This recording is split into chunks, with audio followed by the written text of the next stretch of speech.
నా చేతి నిండా ఏముంది? మట్టి ఉంది. ఏముంది తల్లి? మట్టి ఉంది. ఇప్పుడు నా చేతితో ఆ లడ్డు వండిస్తూ ఉన్నాను, ఆయన తీసుకుంటారా? చెప్పండి తల్లి, గట్టిగా చెప్పండి రా. ఎందుకని చెప్పండి, ఎందుకని? ఆయన అంటే నాకు ఇష్టమే కదా. మీకు అర్థమవుతుంది నా మాట? ఆయన అంటే నాకు ఇష్టమే కదా. మరి ఇచ్చే లడ్డు ఎందుకు తీసుకోవడం లేదు? లడ్డు అంటే కూడా ఆయనకి ఇష్టమే కదా, ఎందుకు తీసుకోవడం లేదు? ఇచ్చే చెయ్యే, మీకు అర్థమవుతుందా? ఇచ్చే చెయ్యి ఎలా ఉన్నదే? బాగోలేదు. మీ చిత్తవృత్తి యందు నూతన పరచబడిన వారై ఉండాలట. అదే మాట ఉంది అక్కడ.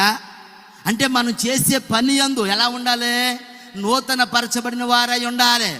దేవుని విషయంలో ప్రార్థన చేస్తూ ఉన్నాం, పాటలు పాడుతూ ఉన్నాం, వాక్యాన్ని చదువుతూ ఉన్నాం, బల్లారాధనలో చేయబెడుతూ ఉన్నాం, అన్ని బాగానే చేస్తూ ఉన్నామో మన ప్రాచీన స్వభావాన్ని కొనసాగిస్తూ